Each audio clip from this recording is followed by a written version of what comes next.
నీవు ధనికుడివైనా బీదవాడివైనా నీవు పరలోకానికి వెళ్లాలంటే నీవు దేవుని బిడ్డవై ఉండాలి. యేసు నీ రక్షకుడై ఉండాలి. పాపక్షమాపణ, పాప విమోచన అనుభవం కలిగి ఉండాలి. ఒకానొక రోజు ప్రతి ఒక్కరూ తీర్పు కోసం ఆయన ఎదుట నిలవబడాలి. ఎవరూ ఆ తీర్పు తప్పించుకోలేరు. దేవుడు మానవుణ్ణి తన పోలికలో సృజించాడు. అయితే మానవుడు దేవుణ్ణి విడిచి పశుప్రాయుడైపోతున్నాడు. ఈ కీర్తన అంతా దేవుని తీర్పును గురించే చెబుతుంది. దేవుడు మనకు తీర్పరి. ఆయన తీర్పులు ఎంతో న్యాయసమ్మతమైనవి. ఇది ఆసాపు రాసిన మొదటి కీర్తన. గాయకత్రయం అనగా హేమాను, ఆసాపు, ఏతాను సంగీత బృందంలో వీరు నాయకులు. దేవుడు తీర్పరిగా రాబోతున్నాడు. మొదటి వచనం, దేవాదిదేవుడైన యెహోవా ఆజ్ఞ ఇస్తున్నాడు. తూర్పు దిక్కు మొదలుకొని పడమటి దిక్కు వరకు భూనివాసులను రమ్మని ఆయన పిలుస్తున్నాడు. పరిపూర్ణ సౌందర్యము గల సియోనులో నుండి దేవుడు ప్రకాశిస్తున్నాడు. మన దేవుడు వేంచేస్తున్నాడు. ఆయన మౌనముగా ఉండడు. ఆయన ముందర అగ్ని మండుతున్నది. ఆయన చుట్టూ ప్రచండ వాయువు వీస్తున్నది. రాజు ప్రభావముతో రాబోతున్నాడు. ఇది మనకు శుభప్రద నిరీక్షణ. ఒకానొక రోజున మనం మన ప్రభువును చూస్తాము. ప్రతి విశ్వాసికి ఈ నిరీక్షణ ఉంది. ఆయన తన ప్రజలకు న్యాయము తీర్చడానికి బల్యర్పణ చేత నాతో నిబంధన చేసుకున్న నా భక్తులను నా వద్దకు సమకూర్చండని మీది ఆకాశమును భూమిని పిలుస్తున్నాడు. ఆయన తీర్పు న్యాయసమ్మతమైనది. ఇది ధృవపరచడానికి అనేక మంది సాక్షులు హాజరై ఉంటారు. దేవునితో నిబంధన చేసుకున్న ప్రజలు ఇశ్రాయేలు. వీరి దేవుడు నిబంధన దేవుడు. దేవుడు తానే న్యాయకర్త అయి ఉన్నాడు. ఆకాశము ఆయన నీతిని తెలియచేస్తున్నది. సెలా.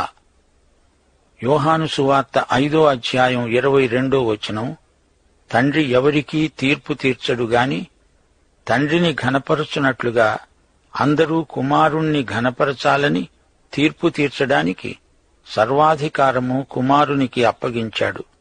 7వ వచనం, నా జనులారా, నేను మాట్లాడబోతున్నాను, ఆలకించండి. ఇశ్రాయేలు, ఆలకించు. నీ దేవుణ్ణి నేను నీ మీద సాక్ష్యం పలుకుతాను. లాంఛనప్రాయంగా మత కార్యక్రమాలలో పాల్గొంటారు గాని దేవునికి అది చాలదు. బాహ్యాచారాలతో ఎవ్వరూ దేవుణ్ణి మెప్పించలేరు. యేసుక్రీస్తుతో వ్యక్తిగతంగా సరైన సంబంధ సహవాసాలు లేనిదే కేవలం మతాసక్తిని ఆయన ఆమోదించడు. నీ బలుల విషయమై నేను నిన్ను గద్దించటం లేదు. నీ దహన బలులు నిత్యమూ నా ఎదుట కనపడుతున్నవి. నీ ఇంటి నుండి కోడెనైనా నీ మందలో నుండి పొట్టేళ్లనైనా నేను తీసుకొనను. అడవి మృగాలన్నీ 1000 కొండల మీది పశువులన్నీ నావే కదా. ఇర్మియా ప్రవక్త కూడా ఇదే మాట పలికాడు. ఇర్మియా గ్రంథం 7వ అధ్యాయం 22, 23 వచనాలు. దేవుడన్నాడు, నేను ఈజిప్టు దేశములో నుండి మీ పితరులను రప్పించిన దినమున దహన బలులను గూర్చిగాని బలులను గూర్చిగాని నేను వారితో చెప్పలేదు. అటు వాటిని గూర్చి నేను ఆజ్ఞ ఇవ్వలేదు. ఈ ఒక్క ఆజ్ఞను మాత్రమే నేను వారికిచ్చాను. ఏదనగా, నా మాటలు మీరు అంగీకరించిన ఎడల నేను మీకు దేవుణ్ణి అయి ఉంటాను, మీరు నా జనులై ఉంటారు. మీకు క్షేమము కలుగునట్లు నేను మీకు ఆజ్ఞాపిస్తున్న మార్గమంతటి యందు మీరు నడుచుకోండి. అలాగే మీకా గ్రంథం 6వ అధ్యాయం 6 నుండి 8వ వచనం వరకు ఇలా అంటున్నాడు, ఏమి తీసుకొని వచ్చి నేను యెహోవాను దర్శిస్తాను? ఏమి తీసుకొని వచ్చి మహోన్నతుడైన దేవుని సన్నిధిని నమస్కారం చేసేది? దహన బలులను, ఏడాది దూడలను అర్పించి దర్శిస్తానా? వేల కొలది పొట్టేళ్లు, వేలాది నదులంత విస్తారమైన తైలము ఆయనకు సంతోషము కలుగజేస్తాయా? మనుష్యుడా, ఏది ఉత్తమమో అది నీకు తెలియజేయబడి ఉన్నది. న్యాయముగా నడుచుకోవడము, కనికరాన్ని ప్రేమించడము, దీన మనస్సు కలిగి నీ దేవుని ఎదుట ప్రవర్తించడము, ఇంతే కదా యెహోవా నిన్ను అడుగుతున్నాడు. కీర్తన 50:12 లోకము దాని సంపూర్ణత నావే.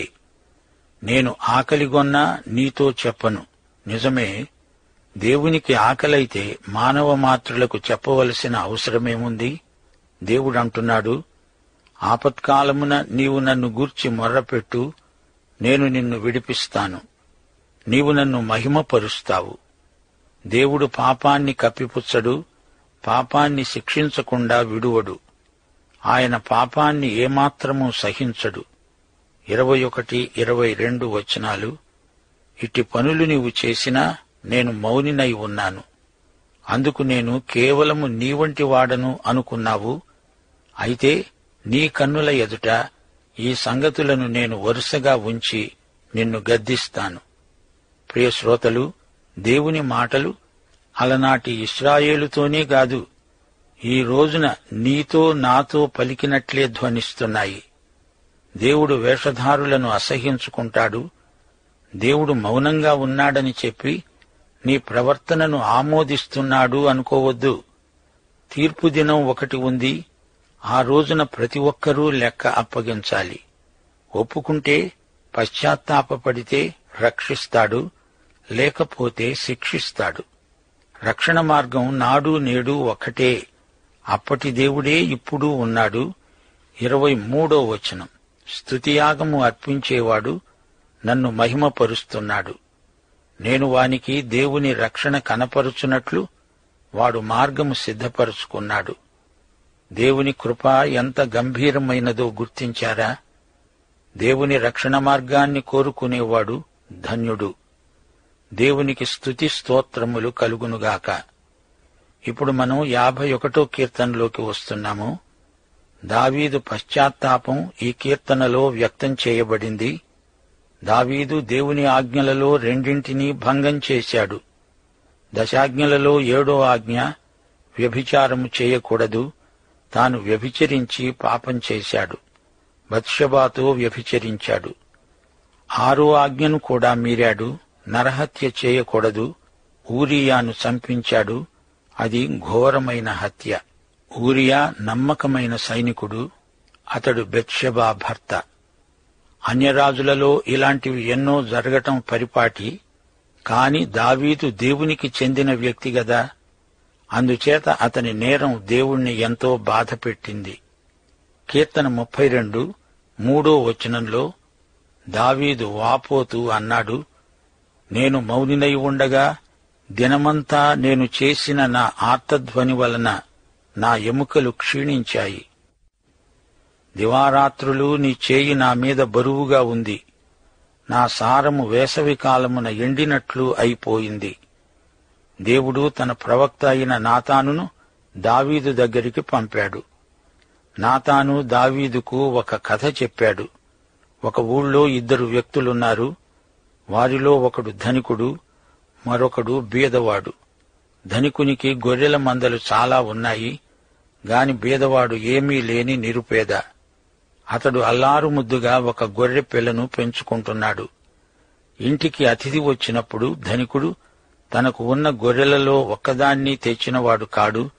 గాని అన్యాయంగా, దౌర్జన్యంగా ఈ బీదవాని గొర్రెపిల్లను లాక్కొని దాన్ని చంపి వండించి అతిథికి తినిపించాడు. ఈ కథ విన్న దావీదు మండిపడ్డాడు. అతడు చేసింది అనగా ధనికుని చర్య అంతా బహుఘోరమైనది. అతడు మరణశిక్షకు పాత్రుడు. అతడు బీదవానికి నష్టపరిహారం కూడా చెల్లించి తీరాలి. 2 సమూయేలు 12:1-6 అప్పుడు నాతాను ధైర్యంతో దావీదు వైపు వేలుపెట్టి చూపుతూ, ఆ మనుష్యుడవు నీవే అన్నాడు. దావీదు నాతానును ఆ పళాన సంహరించగలడు. అట్టి అధికారం తనకుంది.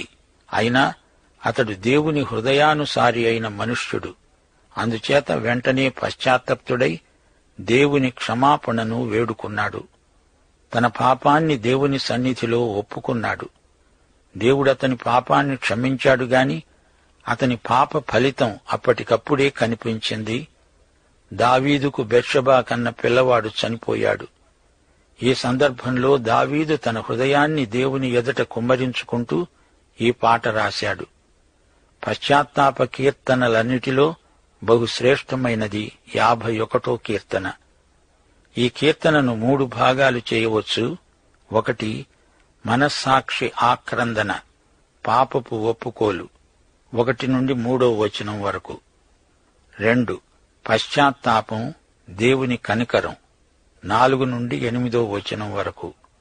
3 ప్రక్షాళన కొరకై ఆక్రందన, దేవునితో సహవాసం, 9 నుండి 19వ వచనం వరకు.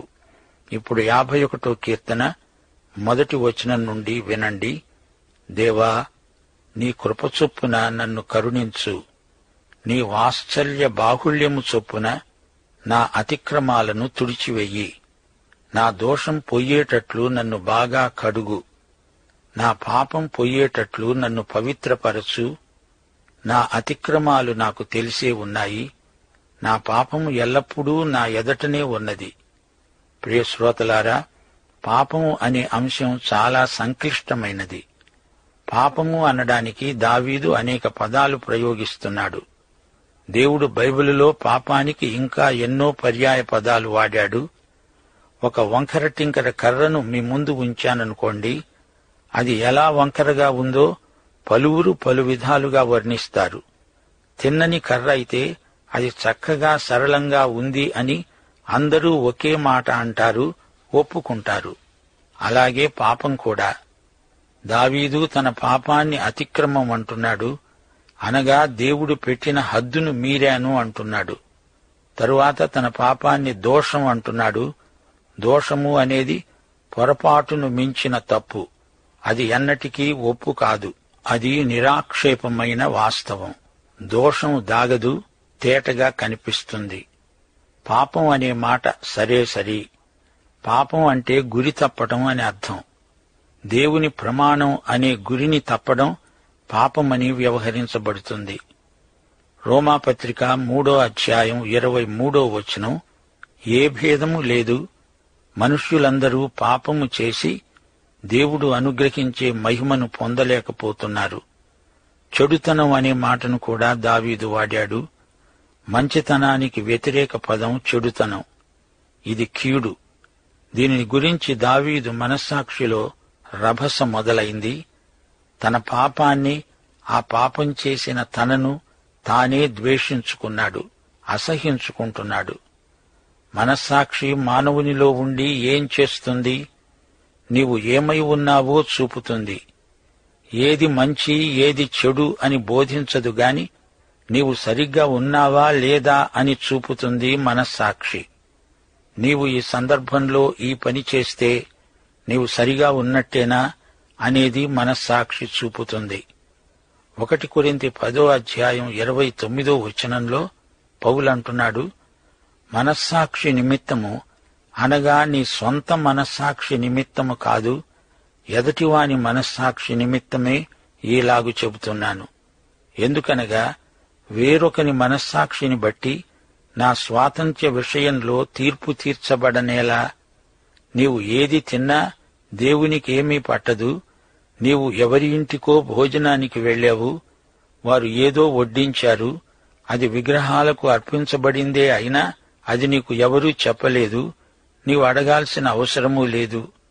కాని అది తెలిస్తే, అది తింటే అప్పుడు మనస్సాక్షి నీవు తప్పు చేశావు అంటుంది. తిన్న వస్తువు కాదు సమస్య, నీ మనస్సాక్షిదే అసలు సమస్య అని గ్రహించాలి. దావీదు మనస్సాక్షి ఆక్రందన చాలా తీవ్రమైంది. 5 నుండి 8వ వచనం వరకు. ఇప్పుడు పాపపు ఒప్పుకోలు, దేవుని కనికరం. నీకు, కేవలము నీకే విరోధముగా నేను పాపం చేశాను. నీ దృష్టి ఎదుట నేను చెడుతనం చేశాను. ఆజ్ఞ ఇచ్చేటప్పుడు నీవు నీతిమంతుడవై అగపడతావు, తీర్పు తీర్చేటప్పుడు నిర్మలుడవుగా అగపడతావు. నేను పాపములో పుట్టాను, పాపములోనే నా తల్లి నన్ను గర్భమున ధరించింది. నీవు అంతరంగములో సత్యమును కోరుతున్నావు, ఆంతర్యమున నాకు జ్ఞానం తెలియచేస్తావు. నేను పవిత్రుడనగునట్లు హిస్సోపుతో నా పాపము పరిహరించు. హిమము కంటే నేను తెల్లగా ఉండునట్లు నీవు నన్ను కడుగు. ఉత్సాహ సంతోషములు నాకు వినిపించు. అప్పుడు నీవు విరిచిన ఎముకలు హర్షిస్తాయి, అనగా నాట్యం చేస్తాయి అని అర్థం. సోదరీ సోదరులారా, వింటున్నారా? మానవుడు చేసే ప్రతి పాపం దేవుని పట్ల, దేవునికి విరోధంగా చేసిందే. దేవుడు దావీదుతో స్వయంగా చెప్పాడు, ఇదిగో దావీదు, నీవు చేసిన పాపం నన్నెంతో గాయపరిచింది, బాధపెట్టింది. దావీదు చేసిన ఈ పాపానికి అతడు అధిక మూల్యం చెల్లించవలసి వచ్చింది. అబ్షాలోము చచ్చినప్పుడు దావీదు గుండెలు పగిలేలా ఏడ్చాడు. రక్షణ లేకుండా నరకంలో పడినందుకు అలా ఏడ్చాడు. మానవులందరూ స్వతహాగా పాపులే, గాని ఒక పాపి తాను పాపిని అని ఒప్పుకునేటట్లు చేసేది పరిశుద్ధాత్మ. హిస్సోపు అనేది ఒక మొక్క, అది రాళ్ల మధ్య పెరుగుతుంది. పస్కా సమయంలో రక్తంలో హిస్సోపు మొక్కను ముంచి దాన్ని ఇంటి ద్వారబంధానికి కమ్ములకు అంటిస్తారు, ప్రోక్షిస్తారు. అలాగే కుష్ఠరోగి శుద్ధి కార్యక్రమంలో 2 పక్షులను తెస్తారు. వాటిలో ఒక పక్షిని చంపుతారు. హిస్సోపుతో పాటు బతికి ఉన్న పక్షిని ఆ రక్తంలో ముంచి ఆ పక్షిని ఎగిరిపోనిస్తారు. ఇశ్రాయేలు ప్రజలు అరణ్య ప్రయాణంలో ఉండగా వారిలో ఎవరైనా పాపం చేస్తే అప్పటికప్పుడే అతనికి శుద్ధి జరిగించాలి. ఎర్ర పెయ్యను హిస్సోపుతో కూడా దహిస్తారు. ఆ బూడిదను నీళ్లలో కలిపి అందులో హిస్సోపును ముంచుతారు. దానిని పాపం చేసిన వానిపై హిస్సోపుతో ప్రోక్షిస్తారు. యేసుక్రీస్తు శిలువపై మనకు ప్రత్యామ్నాయంగా పాపముగా చేయబడ్డాడు. అబ్రాహాము కుమారుణ్ణి చంపవద్దన్నాడు దేవుడు, కాని దేవుని కుమారుడు శిలువపై చనిపోక తప్పదు. ఎఫెసీ 1:7 దేవుని కృపామహదైశ్వర్యమును బట్టి ఆ ప్రియునియందు ఆయన రక్తము వలన మనకు విమోచనము, అనగా మన అపరాధములకు క్షమాపణ మనకు కలిగి ఉన్నది. అందుకే దావీదు ప్రార్థించాడు, దేవా, హిస్సోపుతో నా పాపములు పరిహరించు. 9 నుండి ఇప్పుడు దావీదు శుద్ధి కోసం, దేవుని సహవాసం కోసం ప్రార్థిస్తున్నాడు. దేవా, నా పాపాలకు విముఖుడవు కా, నా దోషాలను తుడిచివెయ్యి, నా యందు శుద్ధ హృదయము కలిగించు, నాలో స్థిరమైన మనస్సు నూతనముగా పుట్టించు, నన్ను దృఢపరుచు, రక్తాపరాధము నుండి నన్ను విడిపించు, విరిగి నలిగిన మనస్సే నీకు ఇష్టమైన బలి. దేవా, సీయోనుకు మేలు చెయ్యి, నీతియుక్తమైన బలులు, సర్వాంగ హోమము నీకు అంగీకృతములవుతాయి. జనులు నీకు బలులర్పిస్తారు. దావీదు నూతన హృదయం కోసం ప్రార్థించాడు. ఇది మరమ్మతు కాదు, సంస్కరణ కాదు, హృదయం మార్పు. ఎవడైనను క్రీస్తునందున్న ఎడల వాడు నూతన సృష్టి, పాతవి గతించిపోయాయి, అంతా కొత్తే. దేవుడు నీకు నూతన హృదయమిస్తాడు. 11 దావీదు ప్రార్థన, నీ సన్నిధిలో నుండి నన్ను త్రోసివేయకు, నీ పరిశుద్ధాత్మను నా యొద్ద నుండి తీసివేయకు. పరిశుద్ధాత్మను తీసివేయడమంటూ జరగదు. ఈ రోజున పరిశుద్ధాత్మను ఎదిరిస్తే, దుఃఖపరిస్తే పరిశుద్ధాత్మ పనిచేయడు, విశ్వాసి శక్తిహీనుడవుతాడు. ఎప్పుడైతే దావీదు ఈ విధమైన అంతరంగ ఉజ్జీవం పొందాడో అప్పుడే దేవునికి ఉత్సాహగానం చేశాడు. నోరు తెరిచి దేవుణ్ణి స్తుతించాడు. 51 కీర్తన అద్భుతమైన పశ్చాత్తాప గీతం. ప్రభు అయిన యేసుక్రీస్తు వారి దివ్య కృప, తండ్రి అయిన దేవుని పరమ ప్రేమ, పరిశుద్ధాత్మ యొక్క అన్యోన్య సహవాసము, సమాధానము మనకందరికీ సదాకాలము తోడై ఉండునుగాక. ఆమేన్.